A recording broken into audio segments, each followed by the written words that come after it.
Le sentiment commun quand on parle de bateau et de navigation, c'est qu'il n'y a pas de place pour les débutants. Que quelqu'un qui débute ne peut pas naviguer. Et ça, c'est complètement faux. Alors pourquoi?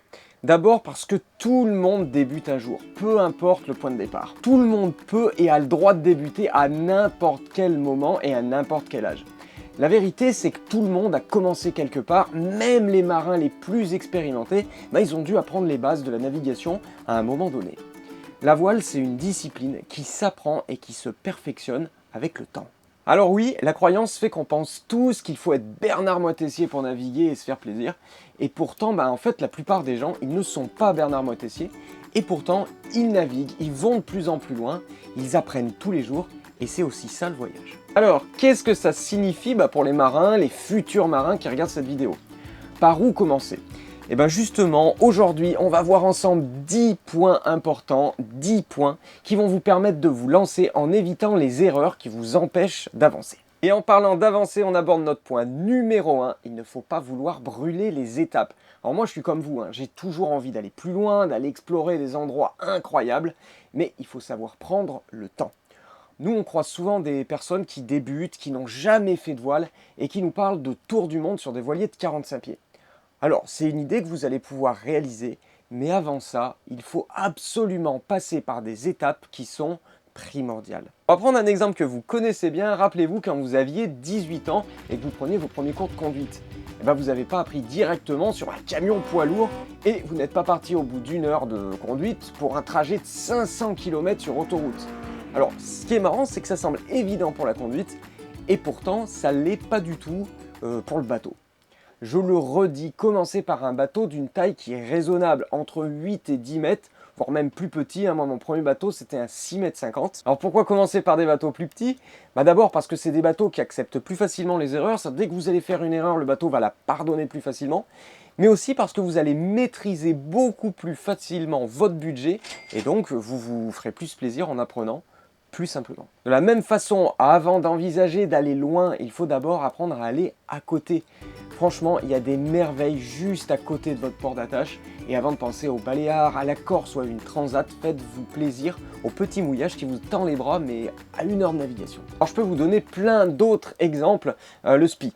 Le SPI, vous savez qu'au début, pour apprendre à manier le SPI asymétrique à CNI, j'avais amené un tout petit SPI. C'était un SPI d'un bateau de 6 mètres. Et ça nous a permis de nous entraîner sans aucune pression. CNI, elle lançait le SPI, elle le couchait.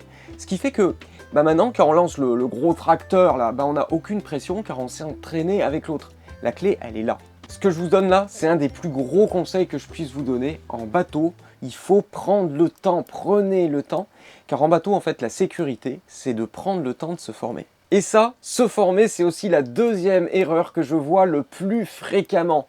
Vous ne vous formez pas. Il faut absolument apprendre le bateau avec d'autres personnes. Moi, j'ai commencé avec mes parents quand j'étais tout petit, mais j'ai aussi appris dans des clubs de voile légère, et même plus tard, je suis allé me former avec des skippers pro. Et même récemment, j'ai encore invité à bord mon ami Jean. Jean, il est skipper professionnel, mais c'est un marin exceptionnel, et j'ai encore appris plein de choses. Du coup, il faut toujours se dire qu'on a toujours des trucs à apprendre, et ça, c'est vraiment génial. C'est pour ça que moi, j'aime aussi partager avec vous, car j'aime apprendre des choses et les apprendre aux autres. Et c'est pour ça que j'ai créé cette chaîne YouTube. C'est pour ça que je fais ce tuto aujourd'hui et qu'on a créé la formation Corail en voyage. Dans la formation Corail en voyage, vous allez retrouver tout ce qu'il vous faut pour débuter la voile. On vous met le lien dans la description, n'hésitez pas à aller voir. Ça va des bases aux premières navigations de nuit, en passant par la prise de météo. Bref, il y a vraiment tout. Allez, faites d'un passionné pour des passionnés. Et vraiment, vous allez vous éclater avec cette formation. Je vous ai parlé de la formation Corail en voyage et de la météo, de la prise de météo. C'est votre troisième point. En tant que débutant, vous devez absolument bien savoir prendre la météo. On fera à ce sujet un gros tuto météo, donc n'hésitez pas à vous abonner pour ne pas le manquer. La météo, à tout niveau de voile, que vous soyez débutant ou expert, c'est le truc, mais je dis bien le truc à connaître et à maîtriser. En plus, franchement, de nos jours, vous n'avez aucune excuse. On a tous les moyens pour prendre la météo. Avec la 4G et même en mer, avec les satellites, maintenant avec Starlink, pour ceux qui vont loin, il y a des tas de sites comme Météo Marine, Windy, qui sont vraiment géniaux et gratuits.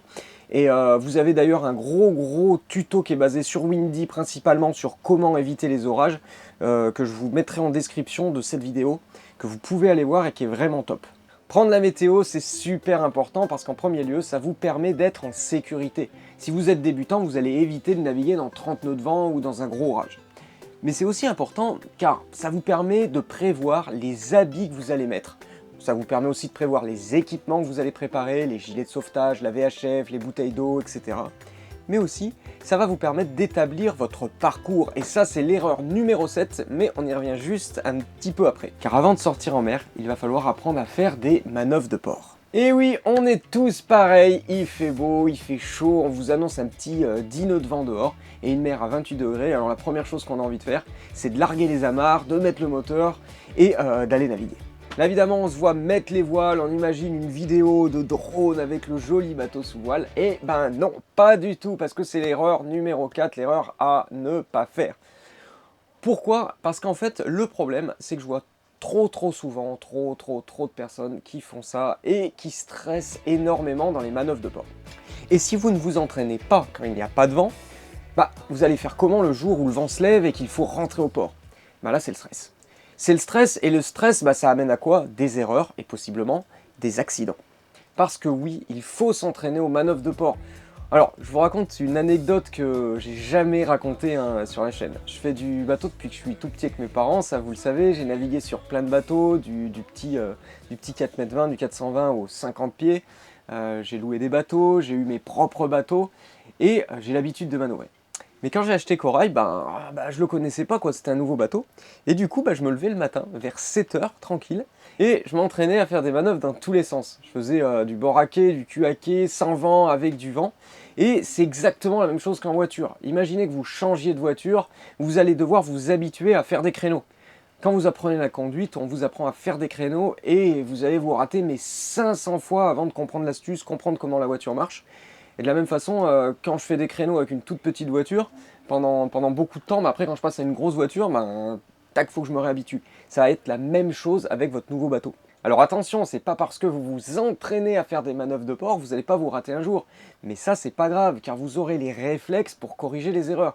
Et puis surtout, vous allez le faire sans stress. Ce qu'il faut bien comprendre, c'est qu'avant de partir en voilier, il faut apprendre à revenir. Car vous allez forcément vouloir revenir dans un port à un moment ou à un autre. Et avant d'être parti et revenu, vous allez devoir faire des checklists. Pourquoi je vous parle de checklist? Parce que bien évidemment, c'est notre point numéro 5. L'erreur numéro 5, c'est de ne pas avoir de checklist. Alors, vous avez sûrement déjà vécu cette situation où vous partez du port et là, vous devez penser à tout. Faut ouvrir la vanne moteur, fermer les vannes des toilettes, démarrer le bateau, partir, s'occuper des enfants, demander aux amis de mettre leur gilet, tout ranger. Et là, on part, on est heureux. Et là, on se rend compte qu'on a oublié le chien sur le... Ouais non, alors nous le chien, on l'oublie jamais parce que si on a le malheur que ce soit l'un ou l'autre de les laisser à 1 mètre du bateau, ils se mettent à aboyer, à pleurer, donc on peut pas les oublier. Mais vous aurez compris l'idée, c'est que on peut toujours oublier un truc. Je vous donne un autre exemple, récemment on était aux Zambiers, et il y a un skipper pro qui part, donc il avait tout enlevé, ses amarres, sa pendille, il part, et en fait il n'avait pas vérifié, vous savez le petit bout, la petite corde là qui relie la pendille au quai, et elle s'était coincée dans un pare-balles. Je lui dis stop, il s'est arrêté, il m'a dit oula, heureusement que tu me l'as dit, sinon il pétait la cordelette. Et vous voyez, ça arrive vraiment à tout le monde. Alors que si vous faites des checklists, plus besoin de stresser. Vous suivez la checklist et vous n'oubliez rien. Et ça vous permet aussi de ne pas vous engueuler avec votre moitié, qui certes a oublié de ranger le bol de chips qui vient de s'écraser joyeusement par terre, mais qui avait pensé à allumer les instruments de navigation. Et donc, on n'engueule plus sa moitié. Et d'ailleurs, sur ce point, la communication. Alors ça, faut qu'on en parle. Parce que ça, c'est le point que j'aurais dû mettre, mais quasiment en numéro 1, et qui pourtant, il est en 6. Mais je vous ai dit, il faudrait le mettre en 1. Alors déjà, je vous l'ai dit au tout début de cette vidéo, tout le monde a le droit d'apprendre. Ça veut aussi dire que tout le monde a le droit de faire des erreurs. Vous avez le droit de ne pas comprendre, vous devez être patient en tant que capitaine.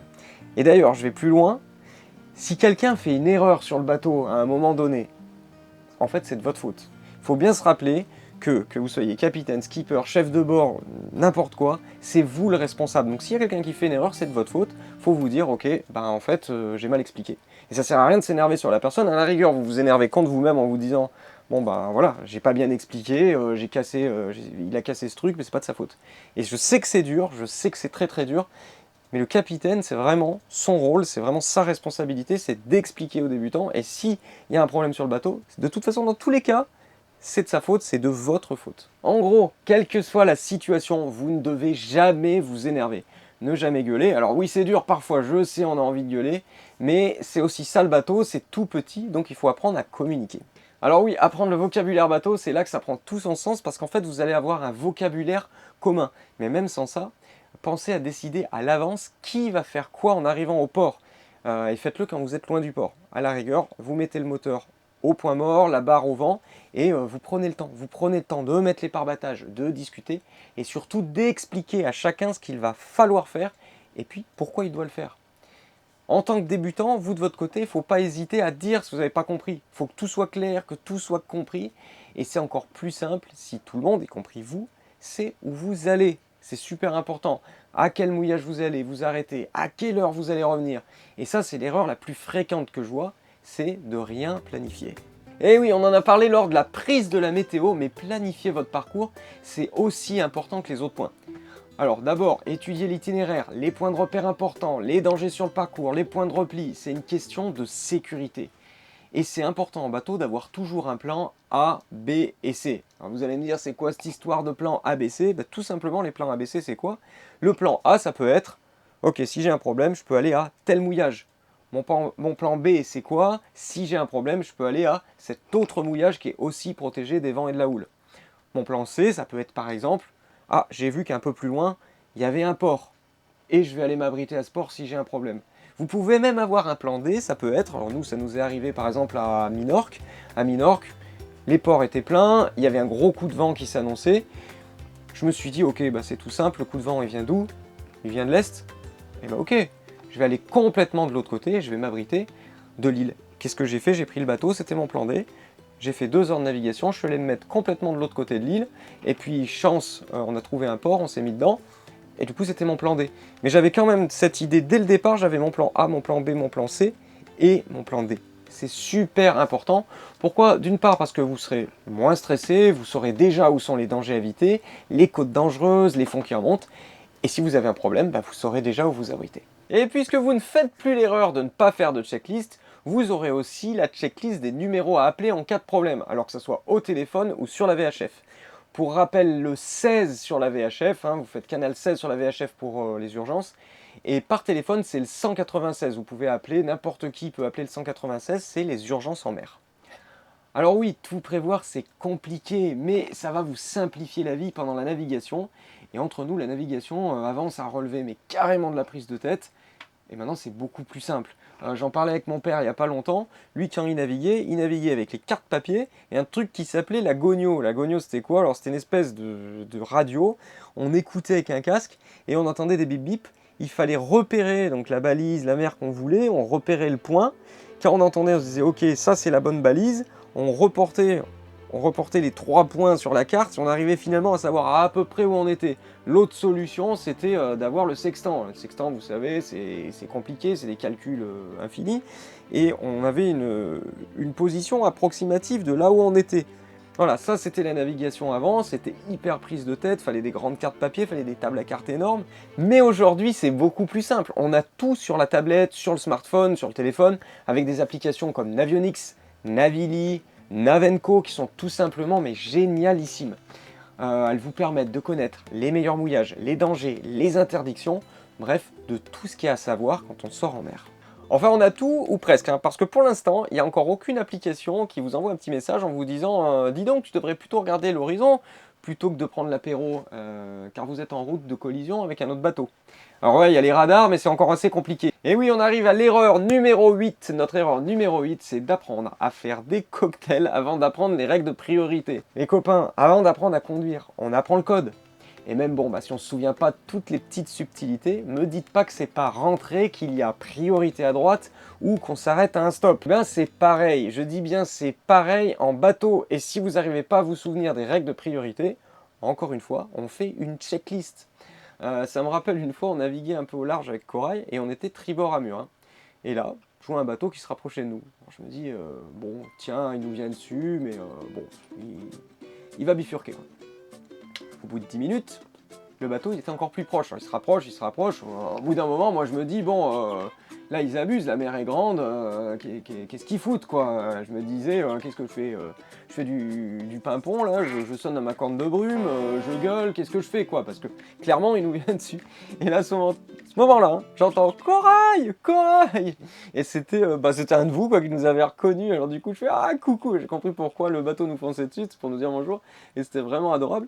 Ceci dit, voilà, ça m'a rappelé qu'il faut absolument connaître les règles de priorité en mer. Alors attention, je dis les règles de priorité. Oui et non. En bateau, il n'y a pas de priorité, il n'y a que des privilèges. C'est-à-dire que vous êtes privilégié. Qu'est-ce que ça veut dire? Ça veut dire que vous êtes tribord à mur, vous êtes privilégié. Normalement, vous n'avez pas à vous détourner parce que vous avez le vent qui vient de tribord et que les autres bateaux doivent se détourner. Mais ça veut dire que c'est les autres qui doivent se détourner et vous, si vous voyez qu'un bateau n'a pas vu, ne vous a pas vu ou qu'il ne connaît pas la règle de priorité, vous devez quand même éviter la collision. Donc ne soyez pas buté, si vous êtes tribord à mur, ne vous dites pas bah, « moi je m'en fous, je suis tribord à mur, c'est à l'autre de se décaler ». Non, soyez intelligent, il vaut mieux à la rigueur abattre un petit peu pour montrer à l'autre bateau « bon écoute, je me détourne un peu ». Mais quand même, fais l'effort de toi aussi de détourner plutôt que de rester sur sa route et au dernier moment paniquer. Parce que de la même façon, bah, quand j'étais petit, on naviguait avec mes parents, on a vu deux bateaux, donc il y en avait un énorme, c'était un gros bateau acier qui était, donc lui il était tribord à mur, hein, et l'autre petit bateau ne voulait pas lâcher la priorité. Résultat, au bout d'un moment, ils ont tous les deux, paf, tourné du même côté, ils se sont rentrés dedans. Bon alors le premier, le plus petit, il avait tout le balcon d'arraché, le deuxième en acier n'avait rien du tout, mais ceci dit, ça fait un accident pour rien. Heureusement là, il n'y avait pas eu de blessés, juste les bateaux abîmés. Mais c'est dommage parce que ça fait un accident qui aurait pu vraiment être évité. Donc pensez que c'est pas un droit, c'est juste un privilège. Alors si je reviens à la petite anecdote avec nos abonnés, c'était super cool. Alors du coup nous on s'est mis à la cape. Ça veut dire qu'en fait on met le bateau dans une situation où il n'avance plus. Il arrive à dériver tout doucement. Et c'est vraiment super parce on a pu dire bonjour, on a rigolé avec eux, puis après on est reparti. Et ça on a pu le faire pourquoi? Parce que on connaît super bien notre bateau. Et oui, vous me voyez arriver, hein. On arrive au point numéro 9. Le point numéro 9 c'est connaître son bateau. Connaître son bateau. Alors oui, je parle pas du tout de vocabulaire, bien que ça a aussi son importance, hein, mais je parle bel et bien de savoir où sont les éléments de notre bateau et à quoi ils servent. En bateau, il faut se dire que quand tout va bien, tout va bien. Il n'y a jamais de problème. Quand tout va bien, ça va bien. On se dit, bah tiens, on gère. Et le problème de ça, c'est que vous avez besoin de rien. Et ça, c'est super. Le problème, c'est justement quand il va y avoir un problème. Et rien de plus stressant de ne pas savoir où est la pompe de cale quand on a une voie d'eau. Alors évidemment, connaître son bateau, ça va vous prendre du temps, mais c'est comme les manœuvres de port, il faut savoir sacrifier des journées à rester au port pour voir où va quel fil électrique, comment fonctionne telle pompe, demander au voisin quel produit il utilise pour que son pont paraisse plus blanc que le vôtre. Petit clin d'œil à notre ami Sylvain au passage. Ou encore la recette de la pasta shoot, ouais je crois, ou je ne sais quoi, clin d'œil à notre voisin Pierrick. Mais tout ça, c'est pas du temps perdu, car vous allez rencontrer plein de gens au port qui sont sensationnels et on a toujours à apprendre quelque chose en bateau. Et aussi, ça, c'est un petit conseil dans le conseil, c'est qu'il ne faut pas hésiter à demander des conseils. N'hésitez pas, parce que vous ne pouvez pas être expert en tout. Attention cependant, parce qu'il faut savoir doser tout ce que je vous ai dit avant. Et ça, on arrive à mon 10e conseil, et celui-là, c'est pas le plus important, mais en tout cas, c'est un conseil méga important. Avant de vous donner ce point super méga important, je vous rappelle ce que j'ai dit au début. Il faut prendre le temps d'apprendre le bateau. Mais je vous ai aussi dit, tout le monde a le droit et peut apprendre la voile habitable. Tous les points que je vous ai dit sont très importants et vous apprendrez à les perfectionner avec le temps. Mais n'oubliez pas qu'il faut aussi à un moment expérimenter et faire des erreurs. Si vous ne faites jamais d'expérience, bonne ou mauvaise, vous n'apprendrez jamais. Alors les mauvaises expériences, c'est quand même mieux de les faire avec un copain expérimenté ou avec un skipper. Si vous ne savez pas prendre la météo, ne sortez pas, apprenez la météo. Et après, sachez écouter les autres. Si personne au port ne sort, demandez aux voisins, car des fois, ceux qui sont là depuis longtemps ont appris à écouter la nature, à regarder les nuages ou la direction du vent. Et ils vont peut-être vous dire, là tu devrais pas sortir. Et même si vous êtes expérimenté, mettez l'ego de côté, écoutez vos voisins, ils peuvent être de très bons conseils. Nombre d'accidents pourraient être vraiment évité si la personne avait écouté. D'ailleurs, je vais vous raconter une anecdote qui n'a rien à voir avec le bateau, enfin un petit peu, puisque c'est en kitesurf. Donc un coup, j'étais à Beauduc, vous devez connaître la plage de Beauduc, c'est une super plage, et ça a son importance que la plage soit à Beauduc, parce qu'en fait, la plage de Beauduc, c'est une grande plage, il n'y a aucun obstacle. Et donc une fois, on était là avec des amis, et il y avait des mecs qui naviguaient avec des voiles qui font 6 mètres. Pareil, la taille de la voile, elle a son importance, vous allez comprendre après. Donc une voile de 6 mètres, c'est un peu comme un petit parapente, hein, le kitesurf. Et il y avait qui naviguaient, et franchement déjà, ceux qui naviguaient par ce temps-là, il y avait, je sais pas, c'était un gros Mistral, il devait y avoir 30 nœuds établis. Ils naviguaient avec des 6 mètres, ils faisaient des sauts à 10 mètres de haut. Je vous donne un peu le contexte pour que vous compreniez l'anecdote. Et on voit arriver un gars, il sort sa voile, et là, il nous sort une 13 mètres. Donc le double de voile des mecs qui étaient mais quasiment pro. Hein. On voit ça, bon, moi j'étais assez jeune à l'époque, j'ose pas le voir, mais il y en a des plus expérimentés qui vont le voir, qui lui disent attends, là 13 mètres ça nous paraît beaucoup, t'es sûr de ton coup? Il fait ouais j'ai l'habitude. Les autres ils disent non franchement, t'as pas une autre voile? Il dit non j'ai que celle-là, mais t'inquiète, je gère. Et bon, les plus expérimentés lui disent écoute nous, on te le dit, ne décolle pas. Bon, ça veut dire que le gars il gonfle sa voile, il écoute personne. Et puis il demande à des gens de le décoller. Alors ceux qui étaient là, les kiteurs n'ont pas voulu, puis il est tombé sur quelqu'un qu'il connaissait pas, qui lui dit ok, je te décolle la voile. Résultat, il lui décolle sa voile, arriva ce qui devait arriver, c'est-à-dire qu'il a été traîné sur, je vous mens pas, sur 30 mètres. Comme je vous ai dit à Bauduc, il n'y a aucun obstacle, du coup il a eu vraiment que des égratignures quoi. Mais on avait pourtant tout fait pour pas qu'il décolle sa voile. En voilier, c'est pareil, il faut savoir écouter. Alors, il faut savoir écouter, d'un autre côté, méfiez-vous de ceux qui vous disent de sortir par 30 nœuds de vent ou par une queue de Mistral ou dans du Mistral, alors qu'eux-mêmes, ils restent au port. Alors je sais ce que vous allez vous dire, tiens, encore une anecdote, bah oui, c'est vrai qu'on en a pas mal, comme on navigue quand même beaucoup, on a pas mal d'anecdotes à raconter. Du coup, je me souviens d'une fois, on était au Frioul avec Sani et mes parents, et je vois une personne qui se vantait de sortir par tous les temps. Et il dit ça à des débutants qui étaient sur un voilier tout neuf, un RM 1200 je crois, qui était qui est un magnifique bateau mais qui est quand même assez exigeant. Et puis moi je vois un orage qui arrive et puis lui il leur dit ah bon vous sortez pas vous? Mais nous franchement c'est génial là avec l'orage, vous allez avoir 30 nœuds, avec votre bateau c'est hyper facile. Alors moi je passe puis bon j'ose pas trop en fait, j'ose pas trop non plus interrompre les personnes, j'ose pas trop m'immiscer, mais bon, je dis quand même, ah bon, je lui dis bah, moi ça serait moi, je dis aux gens, je dis moi ça serait moi, bah je sortirais pas, parce qu'il y a un orage qui arrive, c'est assez instable, moi ça serait mon bateau, je sortirais pas. Le problème c'est que je pars et puis je vois le gars qui continue à leur faire des grands gestes, à les convaincre, et du coup bah, le couple se laisse convaincre, et ils se disent bah allez on va sortir. Et ben 30 minutes plus tard, il a fallu qu'on soit, je sais pas, 5 ou 6 à les aider à réamarrer leur bateau, parce qu'il y avait, je sais pas, il y avait bien 30-40 nœuds de vent qui étaient dans le port. Bon, heureusement, ils n'avaient pas eu le temps de sortir, ils étaient encore dans le port, et ils ont voulu essayer de mettre le bateau en marche arrière. Finalement, le bateau s'est mis complètement sur le côté, il a tapé le quai. On a vite mis des pare-battages, et puis, je sais pas, on était au moins 5 ou 6. Bon, au final, ils ont juste un peu rayé leur bateau qui était tout neuf, il y a eu plus de peur que de balles. Mais c'est quand même dommage parce que s'ils n'avaient pas écouté ce type, d'ailleurs c'est rare que je dise du mal sur cette chaîne, mais là vraiment lui, j'ai trouvé qu'il avait un comportement qui était dangereux de dire ça à des débutants, mais même de dire ça en général. Donc c'est pour ça que je le dis, je vais pas dire qui c'était, hein, c'est pas la peine, mais en règle générale, il faut arriver à faire la part des choses. Et on en arrive à ma conclusion. Alors je vous ai raconté ces anecdotes pourquoi? Pour arriver à mon point numéro 10. Mon point numéro 10, c'est que il faut savoir écouter, mais il faut savoir aussi ne pas écouter.